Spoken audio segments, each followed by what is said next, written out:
செல்வி, பிரேம்குமார உங்களுக்கு எப்படி தெரியும்? கொஞ்சம் விவரமா சொல்ல முடியுமா? பிரேம்குமார் யாரு என்னங்கிறதுல எனக்கு தெரியாது. ஆனா நான் நந்தினி கேஸ் விஷயமா ஏதாவது ஒரு ஆதாரம் கிடைக்குமான்னு தேடிக்கிட்டு இருந்தேன். அப்போ ஒரு அண்ணன் நம்பர்ல இருந்து கால் வந்தது. நான் அட்டென்ட் பண்ணி பேசினப்பதான் பிரேம்குமார் பேசினாரு. அன்னைக்கு நந்தினிய ஹாஸ்பிட்டல்ல பார்த்ததாவும், அவ ஒரு சிப்பை என்கிட்ட ஒப்படைக்க சொன்னதாவும், அத நான் உங்ககிட்ட கொடுக்கணும், உடனடியா வாங்கன்னு சொல்லி லொகேஷன் அனுப்புனாரு. ஆனா அங்க போய் பார்த்தா அவர் அங்க இறந்து கிடந்தாரு. எனக்கு பாக்குறதுக்கே ரொம்ப அதிர்ச்சியா இருந்தது.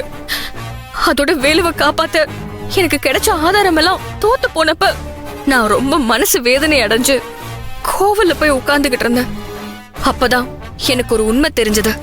என்ன உண்மை? நான் நந்தினியை பத்தின ஏதாவது தகவல் கிடைக்குமாங்கிற நோக்கத்தோட அந்த ஹாஸ்பிடலுக்கு ஹவுஸ் கீப்பிங் வேலை பாக்குற பர்சன் மாதிரி அங்க ஒர்க் பண்ற ஒரு நர்ஸோட உதவியால அந்த ட்ரெஸ் போட்டு நான் உள்ள போனேன். அப்ப அங்க என்ன நடந்ததுன்னா,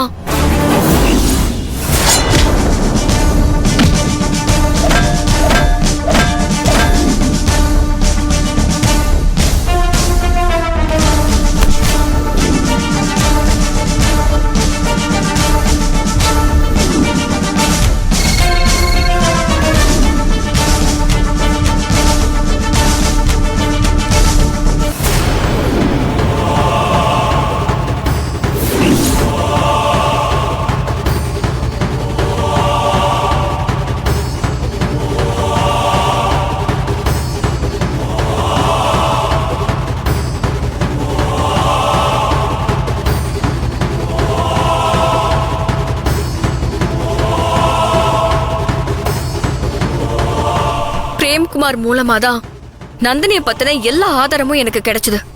கொஞ்ச நேரத்துக்கு முன்னாடி நீங்க பார்த்த நந்தினியோட வாக்குமூல வீடியோவும் பிரேம்குமாரால தான் எனக்கு கிடைச்சது. இதோ என் கையில இருந்த சிப்பை ரிமூவ் பண்றதுக்கு எனக்கு ஹெல்ப் பண்ண டாக்டரும் இங்கதான் இருக்காங்க. வேணும்னா நீங்க அவங்கள கூட விசாரிங்க. Yes, proceed.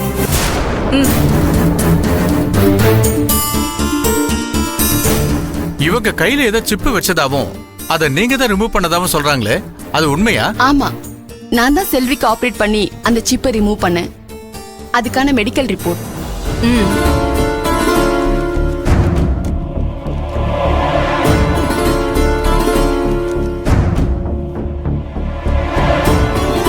ரொம்ப நன்றி டாக்டர். தேங்க்யூ. போலாம்.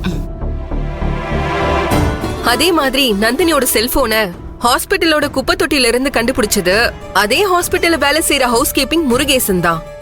அவரையும் நீங்க விசாரிக்க அனுமதி கொடுக்கணும். Yes, proceed. வணக்கங்கய்யா. உங்க பேரு? முருகேசம்மா. நீங்க எங்க வேலை செய்றீங்க? நான் பல வருஷமா ஹாஸ்பிட்டல்ல தான் வேலை செய்யறேன். நந்தினி மேடமும் அங்கதான் வேலை செஞ்சாங்க. நான் குப்பை தொட்டியில இருந்து எடுத்த போன் அவங்க போனுன்னு எனக்கு தெரியாது. தெரிஞ்சிருந்தா எடுத்திருக்க மாட்டேம்மா. பரவாயில்ல. சரி, நீங்க குப்பை தொட்டியில இருந்து எடுத்தீங்கன்னு சொன்னீங்கல்ல, அந்த போனு நந்தினி ரூம்ல எப்படி வந்துச்சு? நான் எம்டிஐ ரூமை கிளீன் பண்ணும் போது அங்க இருந்து தான் அந்த போனை எடுத்தேன். சரி, நீங்க போலாம். சரிங்கம்மா, வரேங்க. யுவர் ஆனர், நந்தினி கொலைக்கு இவருக்கு சம்பந்தமே இல்லனா நந்தினியோட செல்போன் கடைசியா எம்டி ரூம்ல இருந்து ஏன் எடுக்கணும்? நந்தினியை கொலை செய்யலனா நந்தினி ரூம்ல தானே செல்போன் இருந்திருக்கணும். ஆக நந்தினியை கொலை முயற்சி பண்ணும்போது செல்போன் கை தவறி குப்பை தொட்டியில விழுந்திருக்கணும். அதத்தான் முருகேசன் எடுத்திருக்காரு. நந்தினியோட செல்போன் எங்க கைக்கு கிடைக்க கூடாதுங்கிறதுக்காக அந்த செல்போனை என்கிட்ட ஒப்படைக்கிறதுக்காக வந்தவர கணேச ஆளுங்க அடிச்சு போனை புடுங்கிட்டு போயிட்டான். அதுக்கு சாட்சியே மனோஜ் தான். நீங்க அவர்கிட்ட கேட்டா அவர் உண்மையை சொல்லுவாரு. மனோஜ விசாரிக்க அனுமதி தரணும்னு கேட்டுக்கிறேன் யுவர் ஆனர். எஸ், மனோஜ வர சொல்லுங்க. மனோஜ், மனோஜ், மனோஜ். வணக்கம் சார். சார், செல்வி மேடம் ஃபோன் பண்ணி அந்த ஃபோனை வாங்கிக்க போறதா முருகேசன் அண்ணன் சொன்னாரு. அப்புறம் கொஞ்ச நேரத்துல 2 அடியாளுங்க வந்து நான் இருக்கிற இடத்துக்கு வந்துட்டாங்க. அதுக்கப்புறம் என்கிட்ட ஃபோனை கேட்டு அடிச்சாங்க. முருகேசன் வேலை செய்யற ஹாஸ்பிட்டலோட அடியாளுங்க தான் நாங்கன்னு சொன்னாங்க சார். அது மட்டும் இல்லாம என்கிட்ட இருந்த ஃபோனையும் பிடிக்கிட்டு போயிட்டாங்க சார். இதுதான் சார் உண்மை. இதுதான் நடந்துச்சு.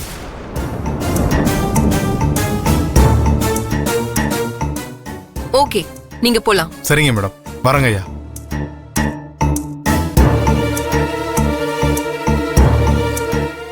எதிர்த்தரப்பு வக்கீல் நாங்க கொடுத்த வீடியோவை ஏஐ வீடியோன்னு சொல்லி உண்மையை பொய்யாக்க முயற்சி பண்றாரு. சம்பந்தப்பட்ட சாட்சிகளே நேர்ல வந்து சொல்லிட்டாங்க. இப்ப என்ன சொல்ல போறாரு? யுவர் ஆனர், நான் கடைசியா ஒண்ணே ஒண்ணு கேட்டுக்கிறேன்.